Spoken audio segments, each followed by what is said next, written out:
Hello दोस्तों, आप सभी को गुलाब जामुन जैसी मीठी मीठी नमस्कार। और उसी के साथ आप लोगों का स्वागत है आईपीओ के लव ट्रायंगल शो में।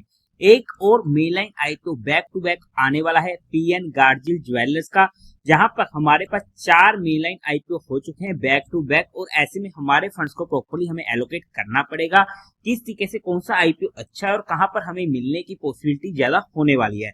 बाय द वे, हम आज की इस रिव्यू वीडियो में इस कंपनी का पूरा कच्चा शीटा खोलने वाले हैं पीएन गार्जिल ज्वेलर्स का।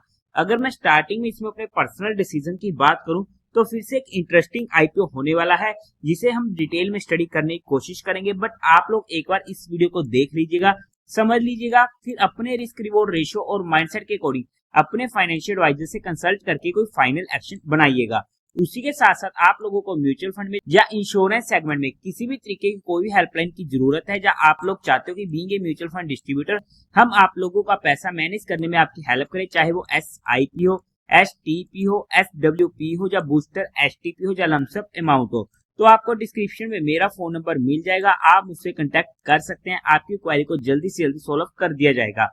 अब अगर हम कंपनी की बेसिक डिटेल की बात करते हैं तो ये कंपनी इनकॉर्पोरेट हुई थी 2013 में। काम की बात करते हैं तो ये प्रोवाइड करती है, ऑफर करती है wide range of precious metal jewellery product, जिनमें आ जाता है gold, silver, platinum, diamond jewellery under its brand name PNG in various price ranges and design. काम वाइज, सेगमेंट वाइज एक अच्छा काम, एक अच्छा सेगमेंट हमें देखने को मिल रहा है। एज ऑफ 31 दिसंबर 2023 कंपनी के पास 33 स्टोर्स होने वाले हैं, जिनमें से 32 स्टोर्स होने वाले इनके across 18 cities in Maharashtra and Goa में, एंड 1 स्टोर होने वाला है इन द US। और उसी के साथ साथ सारे के सारे स्टोर ऑपरेट किए जाते हैं, मैनेज किए जाते हैं by the company, with 23 store जो कंपनी के खुद के होने वाले हैं। 10 स्टोर्स की कंपनी ने फ्रेंचाइजी दे रखी है अंडर फोको। और उसी के साथ साथ 19 स्टोर्स लार्ज फॉर्मेट में होने वाले हैं, 11 मीडियम फॉर्मेट में, एंड 3 स्मॉल फॉर्मेट में होने वाले हैं। एज ऑफ सितंबर 30, 2023 कंपनी के पास 1152 एम्प्लॉयज होने वाले हैं।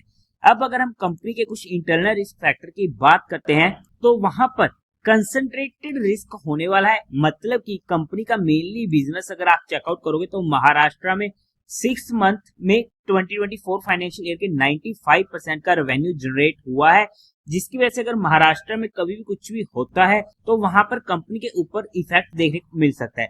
2023 फाइनेंशियल ईयर में 94% का और 2022 फाइनेंशियल ईयर में 92% का। कंपनी एक हाईली कम्पिटिटिव सेगमेंट में काम करती है। और उसी के साथ साथ कंपनी के कुछ स्टोर्स क्लोज भी हो चुके हैं, जहां पर आप डिटेल्स में चेकआउट कर सकते हो। 7 स्टोर्स होने वाले हैं, जहां पर 4 कोको के अंडर थे कंपनी ओन्ड एंड 3 फ्रेंचाइजी होने वाली थी। जहां पर कंपनी के आप टोटल नंबर ऑफ स्टोर्स देख सकते हो कि कब कितने ओपन हुए हैं, कब कितने क्लोज हुए हैं और कितने रीलोकेटेड हुए हैं। और टोटल नंबर ऑफ स्टोर 2024 के पहले 6 मंथ में 33 स्टोर, 2023 में थे 34 और उससे पहले थे 32 एंड 32। कंपनी के ऊपर कुछ लीगल प्रोसीडिंग्स होने वाली है, जहां पर आप इनकी डिटेल भी चेकआउट कर सकते हैं। तो ये कुछ इंपॉर्टेंट रिस्क फैक्टर थे कंपनी के रिलेटेड। बाकी इंटरनल रिस्क फैक्टर को आप इनके DRHP में स्टडी आउट कर सकते हैं। अब अगर हम कंपनी के टेंटेटिव टाइम टेबल की बात करते हैं तो ये IPO ओपन होगा 10th ऑफ सितंबर को, क्लोज होगा 12th ऑफ सितंबर को, अलॉटमेंट होगी 13th ऑफ सितंबर को, रिफंड मिलने शुरू हो जाएंगे जब आपके अकाउंट में क्रेडिट हो जाएंगे शेयर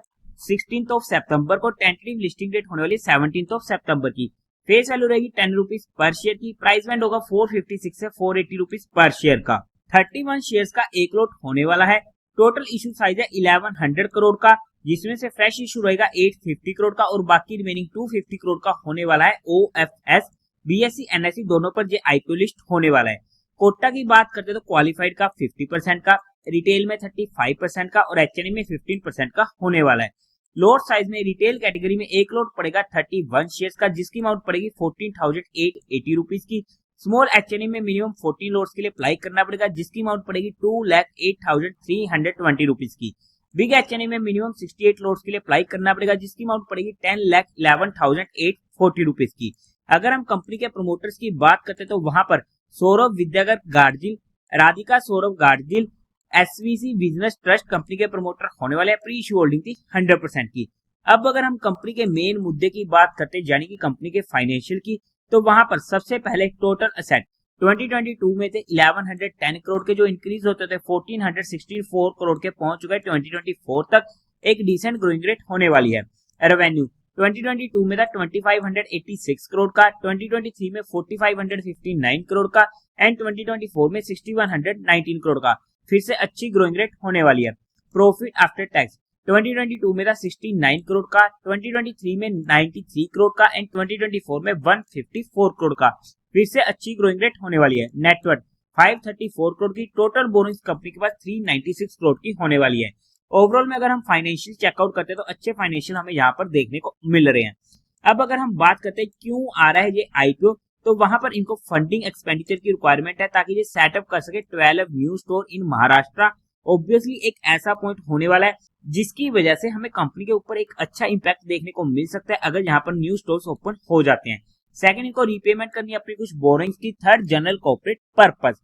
अब अगर हम कंपनी को फंडामेंटली चेकआउट करने की कोशिश करते हैं तो मार्केट कैपिटलाइजेशन है 6514 करोड़ की, आरओई 28% का अच्छा है, आरओसी 27% का अच्छा है, डेट टू इक्विटी रेशियो 0.74 का कंफर्टेबल है, रिटर्न ऑन नेटवर्थ 28% का अच्छा है, प्राइस टू वैल्यू 10.6 की, प्रॉफिट आफ्टर टैक्स मार्जिन 2.53 का कम है, ईपीएस प्री आईपीओ 13 का, पोस्ट आईपीओ 11.37 का ओके है, पी 36.7 की, प्री आईपीओ पोस्ट आईपीओ 42.2 की।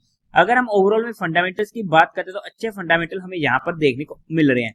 अगर हम पीयर टू पीयर कंपटीटर्स में जाकर बात करते हैं तो वहां पर सबसे पहले कल्याण ज्वेलर्स जिसका पी है 101 का, सैनको गोल्ड 45 का पी, थंगामाइल ज्वेलरी जिसका पी है 42.89 का। अगर हम इसके जीएमपी की बात करते हैं तो आज के टाइम पर 36% के करीब का हमें देखने को मिल रहा है, जो काफी अच्छा हमें देखने को मिल रहा है।